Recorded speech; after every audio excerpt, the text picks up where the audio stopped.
Hello friends, मैं मोनिका फिर आपके साथ एक छोटी सी रचना लेकर। दोस्तों, जब एक व्यक्ति अपराध करता है तो पूरा वर्ग शर्मसार हो जाता है।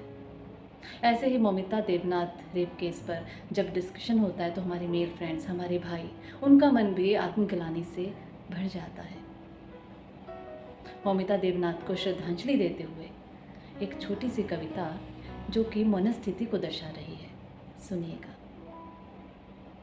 क्या जिया था उसने अभी तक अपनी ज़िंदगी में, क्या जिया था उसने अभी तक अपनी ज़िंदगी में। उसे तो उज्जवल पंखों पर सवार होना था, गोल्ड मेडलिस्ट के सपने को लेकर खुद को ही गर्वित कर खुद को ही सामने लाना था।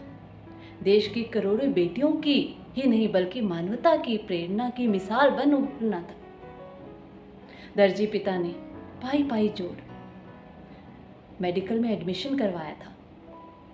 अब तो पिता का सारा कर्ज उतार कर खुली आंखों से पिता के सपने को जीतना था। माँ की सूनी आंखों में चमक लाकर उसकी ख्वाहिशों का दिया जलाना था।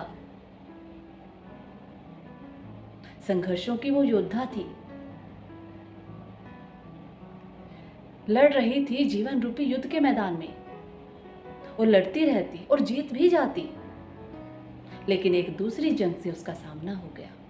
वहां भी लड़ी, लेकिन लड़ते लड़ते सांसों की जंग हार गई। क्या था कसूर उसका, क्या था कसूर उसका, क्या थी उसकी गलती? मानवता की सेवा की भावना ही तो थी पनपी।